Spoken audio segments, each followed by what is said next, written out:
ಪ್ರಭಾಕರ ಭಟ್ರು.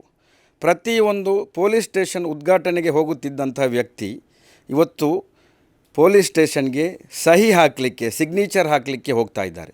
ಅಂತಹ ಒಂದು ಕಾಲವನ್ನು ಇದೇ ಯಶ್ಪಾಲ್ ಸುವರ್ಣನಿಗೆ ನಾವು ಒದಗಿಸಿ ಕೊಟ್ಟಿಲ್ಲ ಅಂತಾದರೆ ಯಾಕೆ ಬಂಧನ ಮಾಡಬೇಕಂತ ಹೇಳಿದರೆ, ಈತನ ಮಾತನ್ನು ಯಾರು ಒಪ್ಪಿಕೊಳ್ಳುವಂತಹ ಮಾತುಗಳು ಅಲ್ಲ. ಮುಂದಿನ ದಿನಗಳಲ್ಲಿ ಈತನನ್ನು ಶಾಸಕ ಸ್ಥಾನದಿಂದ ಅನರ್ಹ ಕೂಡ ಗೊಳಿಸಬೇಕು. ಎಲ್ಲ ರೀತಿಯ ಮೆಂಟಲ್ಗಳಿಗೂ ಇಲ್ಲಿ ಟ್ರೀಟ್ಮೆಂಟ್ ಕೊಟ್ಟಿದ್ದಾರೆ. ಅದರಲ್ಲಿ ಯಶ್ಪಾಲ್ ಸುವರ್ಣನನ್ನು ಕೂಡ ನಾವು ಸೇರಿಸ್ತೇವೆ. ಯಶ್ಪಾಲ್ ಸುವರ್ಣರವರೇ, ನೀವು ಬರೆದಿಟ್ಕೊಳ್ಳಿ, ಯುವ ಕಾಂಗ್ರೆಸ್ ನಿಮ್ಮ ಮನೆ ಬಾಗಿಲಿಗೆ ಬರಲಿಕ್ಕಿದೆ. ಉಡುಪಿಯ ಶಾಸಕ ಯಶ್ಪಾಲ್ ಸುವರ್ಣ ಒಬ್ಬ ಶಾಸಕರಾಗಿ ಹೇಳಿರುವ ಮಾತು ಕಾಂಗ್ರೆಸ್ ಕಾರ್ಯಕರ್ತರಲ್ಲಿ ಆಕ್ರೋಶ ಮೂಡಿಸಿದೆ.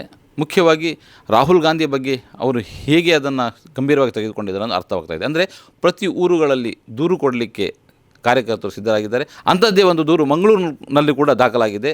ಮಂಗಳೂರಿನ ಪೊಲೀಸ್ ಕಮಿಷನರಿಗೆ ಕಾಂಗ್ರೆಸ್ ಯುವ ನಾಯಕ ಸುಹೇಲ್ ಕಂದಕರ್ ಅವರು ದೂರು ಕೊಟ್ಟಿದ್ದಾರೆ. ದೂರು ಕೊಟ್ಟ ಬಳಿಕ ಅವರು ನಮ್ಮೊಂದಿಗೆ ಮಾತನಾಡ್ತಾ ಇದ್ದಾರೆ. ಅವರ ದೂರು ಏನು ಮತ್ತು ಯಶ್ಪಾಲ್ ಸುವರ್ಣರ ಈ ಮಾತಿನ ಬಗ್ಗೆ ಅವರ ಪ್ರತಿಕ್ರಿಯೆ ಏನು ಕೇಳೋಣ. ಯಶ್ಪಾಲ್ ಸುವರ್ಣನಿಗೆ ಧಿಕ್ಕಾರವಿದೆ. ದೇಶದ ಅತಿ ದೊಡ್ಡ ಪ್ರಜಾಪ್ರಭುತ್ವ ವ್ಯವಸ್ಥೆ ಅಡಿಯಲ್ಲಿರುವಂಥ ಒಂದು ಪಕ್ಷದ, ಅದೇ ರೀತಿ ವಿರೋಧ ಪಕ್ಷದ ನಾಯಕನನ್ನು ಸಂಬೋಧಿಸಿ ಒಬ್ಬ ಗೌರವಾನ್ವಿತ ಜನಪ್ರತಿನಿಧಿಯಾದಂಥ ಮನುಷ್ಯ ಹೇಳಿಕೊಳ್ಳುವಂಥ ಮಾತು ಇದು ಅಲ್ಲ. ಇದನ್ನು ಗೌರವಯುತ ಸಮಾಜ ಒಪ್ಪುವುದಿಲ್ಲ. ಈತನನ್ನು ಕೂಡ ತಿರಸ್ಕರಿಸ್ತದೆ. ಈತನ ಹೇಳಿಕೆಯನ್ನು ಕೂಡ ಗಟರಿಗೆ ಎಸೆಯುತ್ತದೆ. ಒಂದು ಕಾಲ ಇತ್ತು, ಯಾವ ರೀತಿ ಅಂತ ಹೇಳಿದರೆ, ದಕ್ಷಿಣ ಕನ್ನಡ ಜಿಲ್ಲೆಯಲ್ಲಿ ಒಬ್ಬ ಹಿರಿಯರೊಬ್ಬರಿದ್ದರು, ಪ್ರಭಾಕರ ಭಟ್ರು. ಪ್ರತಿಯೊಂದು ಪೊಲೀಸ್ ಸ್ಟೇಷನ್ ಉದ್ಘಾಟನೆಗೆ ಹೋಗುತ್ತಿದ್ದಂಥ ವ್ಯಕ್ತಿ ಇವತ್ತು ಪೊಲೀಸ್ ಸ್ಟೇಷನ್ಗೆ ಸಹಿ ಹಾಕಲಿಕ್ಕೆ, ಸಿಗ್ನೇಚರ್ ಹಾಕಲಿಕ್ಕೆ ಹೋಗ್ತಾ ಇದ್ದಾರೆ. ಅಂತಹ ಒಂದು ಕಾಲವನ್ನು ಇದೇ ಯಶ್ಪಾಲ್ ಸುವರ್ಣನಿಗೆ ನಾವು ಒದಗಿಸಿ ಕೊಟ್ಟಿಲ್ಲ ಅಂತಾದರೆ ನಾವು ಭಾರತ ಮಾತೆಯ ಮಕ್ಕಳಲ್ಲ ಎಂಬುದನ್ನು ಬರೆದಿಟ್ಕೊಳ್ಳಿ. ಯಾಕಂತ ಹೇಳಿದರೆ, ಒಂದು ಪ್ರಜಾಪ್ರಭುತ್ವ ವ್ಯವಸ್ಥೆಯಲ್ಲಿ ಏನು ಮಾತಾಡಬೇಕು, ಎಲ್ಲಿ ಯಾವ ರೀತಿ ಜನರನ್ನು ಸಂಬೋಧಿಸಬೇಕು ಎಂಬುದನ್ನು ಜನಪ್ರತಿನಿಧಿಯಾಗಿ ಆತನು ಕಲಿತುಕೊಳ್ಬೇಕಾಗ್ತದೆ. ಇನ್ನು ಕಲಿತುಕೊಂಡಿಲ್ಲ ಆದರೆ ಮುಂದಿನ ದಿನಗಳಲ್ಲಿ ಎಲ್ಲ ಕಾಂಗ್ರೆಸ್ ಕಾರ್ಯಕರ್ತರು ಈತನ ಮನೆಗೆ ಬರ್ತಾರೆ. ಅಲ್ಲಿ ನಾವು ತೋರಿಸಿಕೊಡುವ ಯಾರು ಡ್ರಗ್ ಎಡಿಕ್ಟ್, ಯಾರು ಡ್ರಗ್ ಎಡಿಕ್ಟ್ ಅಲ್ಲ ಅಂಥೇಳಿ. ಇದು ಒಂದು ಗೌರವಯುತವಾಗಿರುವಂಥ ಸಮಾಜದಲ್ಲಿ ಒಪ್ಪಿಕೊಳ್ಳುವಂಥ ಮಾತುಗಳು ಅಲ್ಲ. ನಮಗೂ ಗೊತ್ತು ಮಾತಾಡಲಿಕ್ಕೆ. ನಾವು ಏನು ಬಳೆ ಹಾಕಿ ತೊಟ್ಟುಕೊಂಡು ಇಲ್ಲಿ ಸುಮ್ಮನೆ ಕೂತ್ಕೊಂಡಿದ್ದಾನಂತ ಯಶ್ಪಾಲ್ ಸುವರ್ಣ ಭಾವಿಸೋದು ಬೇಡ. ನಮಗೂ ಗೊತ್ತು ಅವನ ಮನೆಗೆ ಹೋಗಿ ಏನು ಮಾತಾಡಬೇಕು ಅಂತ. ಆದರೆ ಇಲ್ಲಿ ಒಂದು ಪ್ರಜಾಪ್ರಭುತ್ವ ವ್ಯವಸ್ಥೆ ಇದೆ. ಆ ಪ್ರಜಾಪ್ರಭುತ್ವ ವ್ಯವಸ್ಥೆ ಅಡಿಯಲ್ಲಿ ವಿಮರ್ಶೆಗಳನ್ನು ನಾವು ಸ್ವೀಕರಿಸ್ತೇವೆ. ಆದರೆ ಪರ್ಸ್ನಲ್ಲಾಗಿ ತೇಜೋವಧೆ ಮಾಡಿಕೊಂಡು, ಇಲ್ಲಸಲ್ಲದ ಆರೋಪ ಮಾಡಿಕೊಂಡು, ಯಾವುದೋ ಒಂದು ಮಂದಿರದ ಮಸೀದಿಯ ವಿಚಾರವನ್ನು ತಂದು ವೋಟ್ ಬ್ಯಾಂಕ್ಗಾಗಿ ಆತನು ಮಾತಾಡ್ತಾನಂತ ಹೇಳಿದರೆ ನಮಗೆ ಕೂಡ ಉತ್ತರ ಕೊಡಲಿಕ್ಕೆ ಗೊತ್ತಿದೆ. ಬಾಬರಿ ಮಸೀದಿ ವಿಚಾರವನ್ನು ಕೂಡ ಇವತ್ತು ಉಲ್ಲೇಖಿಸಿದ್ದಾರೆ. ನೋಡಿ, ರಾಮ ಮಂದಿರದ ವಿಚಾರದಲ್ಲಿ ಇವತ್ತು ಎಷ್ಟೊಂದು ಹಗರಣಗಳು ನಡೆದಿದೆ. ಆ ಹಗರಣಗಳನ್ನು ಮುಚ್ಚಿ ಹಾಕಲಿಕ್ಕಾಗಿ ಮತ್ತೆ ಬಾಬರಿ ಮಸೀದಿ ವಿಚಾರವನ್ನು ತರ್ತಾ ಇದ್ದಾರೆ.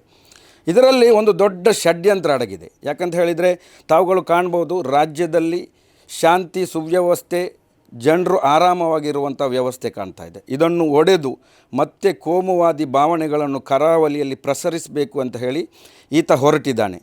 ಈತನ ವಿರುದ್ಧ ಕೇಸು ದಾಖಲಾಗುವುದು ಮಾತ್ರವಲ್ಲ, ಈತನ ಬಂಧನವಾಗಬೇಕು. ಈತರ ವಿರೋಧ ಪಕ್ಷದ ನಾಯಕನ ವಿರುದ್ಧ ಮಾತಾಡಿರುವ ಈ ಯಶ್ಪಾಲ್ ಸುವರ್ಣನ ವಿರುದ್ಧ ಆತನ ಶಾಸಕತ್ವವನ್ನು ಅನರ್ಹಗೊಳಿಸಬೇಕೆಂದು ಕೂಡ ನಾವು ಮನವಿ ಮಾಡ್ತಾ ಇದ್ದೇವೆ. ಯಾಕಂತ ಹೇಳಿದರೆ, ಕರಾವಳಿಯ ಜನರು ಇಂತಹ ಕೋಮುವಾದಿ ಭಾವನೆಗಳನ್ನು ಒಪ್ಪಿಕೊಳ್ಳುವುದಿಲ್ಲ. ನಮ್ಮ ವಿರೋಧವಿದೆ, ಈತನಿಗೆ ಧಿಕ್ಕಾರ ಕೂಡ ಇದೆ. ದೂರು ಕೊಟ್ಟು ಬಂದಿದ್ದೀರಿ ಕಮಿಷನರ್ಗೆ. ಈ ದೂರಿನಲ್ಲಿ ಏನಿದೆ, ನಿಮ್ಮ ನಿರೀಕ್ಷೆಗಳೇನು? ಇವತ್ತು ಸನ್ಮಾನ್ಯ ನಗರ ಕಮಿಷನರ್ ಆದಂತಹ ಸುಧೀರ್ ಕುಮಾರ್ ರೆಡ್ಡಿ ಅವರಿಗೆ ನಾವು ಬರೆದುಕೊಟ್ಟು ಬಂದಿದ್ದೇವೆ. ಈತನ ಮೇಲೆ FIR ದಾಖಲಾಗಬೇಕು. ಕೇವಲ FIR ದಾಖಲಾಗುವುದು ಮಾತ್ರ ಅಲ್ಲ, ನಮ್ಮ ಬೇಡಿಕೆ ಏನಂತ ಹೇಳಿದರೆ ಈತನ ಬಂಧನ ಕೂಡ ಮಾಡಬೇಕು. ಯಾಕೆ ಬಂಧನ ಮಾಡಬೇಕಂತ ಹೇಳಿದರೆ, ಈತನ ಮಾತನ್ನು ಯಾರು ಒಪ್ಪಿಕೊಳ್ಳುವಂಥ ಮಾತುಗಳು ಅಲ್ಲ. ಮುಂದಿನ ದಿನಗಳಲ್ಲಿ ಈತನನ್ನು ಶಾಸಕ ಸ್ಥಾನದಿಂದ ಅನರ್ಹ ಕೂಡ ಗೊಳಿಸಬೇಕು. ಇನ್ನು ಅದು ಆಗದಿದ್ದರೆ ಈತ ಚುನಾವಣೆಗೆ ಅಂತೂ ನಿಲ್ತಾನಲ್ಲ, ನಾವು ನೋಡಿಕೊಳ್ತೇವೆ. ನಮ್ಗೆ ಗೊತ್ತುಂಟು ಯಾವ ರೀತಿ ಈತನಿಗೆ ಟ್ರೀಟ್ಮೆಂಟ್ ಕೊಡಬೇಕು ಅಂತ. ಎಲ್ಲ ರೀತಿಯ ಮೆಂಟಲ್ಗಳಿಗೂ ಇಲ್ಲಿ ಟ್ರೀಟ್ಮೆಂಟ್ ಕೊಟ್ಟಿದ್ದಾರೆ. ಅದರಲ್ಲಿ ಯಶ್ಪಾಲ್ ಸುವರ್ಣನನ್ನು ಕೂಡ ನಾವು ಸೇರಿಸ್ತೇವೆ. ಬೇಕಾದ ಟ್ರೀಟ್ಮೆಂಟ್ ಕೊಡಲಿಕ್ಕೆ ಕರಾವಳಿಯ ಜನತೆಗೆ, ಕಾಂಗ್ರೆಸ್ ಕಾರ್ಯಕರ್ತರಿಗೆ ಗೊತ್ತಿದೆ. ಯಶ್ಪಾಲ್ ಸುವರ್ಣರವರೇ, ನೀವು ನಮ್ಮ ಯುವ ಕಾಂಗ್ರೆಸ್ ಕಾರ್ಯಕರ್ತರನ್ನು ಕೆಣಕಿದ್ದೀರಿ. ನಿಮ್ಮ ಮನೆಗೆ ನಾವು ಬರಲಿದ್ದೇವೆ. ನೀವು ನಮ್ಮ ನಾಯಕರನ್ನು ಡ್ರಗ್ಸ್ ಅಡಿಕ್ಟ್ ಅಂತ ನೀವು ಹೇಳುತ್ತಿದ್ದೀರಿ. ನಿಮಗೆ ಮುಂದಿನ ದಿನಗಳಲ್ಲಿ ಗೊತ್ತಾಗುತ್ತೆ. ನಿಮ್ಮ ಬಾಲವನ್ನು ಬಿಚ್ಚಿದ್ದೀರಿ. BJPಯ ದೊಡ್ಡ ದೊಡ್ಡ ನಾಯಕರನ್ನು ಕೂಡ ನಾವು ಬಾಯಿ ಮುಚ್ಚುವಂಥ ಕೆಲಸವನ್ನು ನಾವು ಮಾಡಿದ್ದೇವೆ. ಪೂಂಜಾ ಆಗಲಿ, ಭರತ್ ಶೆಟ್ಟರ್ ಆಗಲಿ, ಕಲ್ಲಾಡ ಪ್ರಭಾಕರ ಭಟ್ರಾಗಲಿ, ಅವರನ್ನೆಲ್ಲ ಕಾನೂನು ಸುವ್ಯವಸ್ಥೆಯಲ್ಲಿ ನಾವು ಬಾಯಿ ಮುಚ್ಚಿಸಿದ್ದೇವೆ. ನೀವು ಯುವ ಕಾಂಗ್ರೆಸ್ನನ್ನು ಕೆಣಕಿದ್ದೀರಿ, ನೀವು ಭಾವಿಸಬೇಡಿ ನಾವು ಸುಮ್ಮನೆ ಕೂತ್ಕೊಳ್ತೀವಿ ಅಂತ. ನಾವು ನಿಮ್ಮ ಮನೆಗೆ ಬಂದು ಯಾರು ಡ್ರಗ್ ಅಡಿಕ್ಟ್ಸ್ ಎಂದು ನಾವು ನಿಮಗೆ ತೋರಿಸಲಿದ್ದೇವೆ. ಈ ಕಾರ್ಯಕ್ರಮದ ಪ್ರಾಯೋಜಕರು Gadiyar group of companies, specialized in piling and shoring, engineering consultancy, firefighting, steel structures, real estate.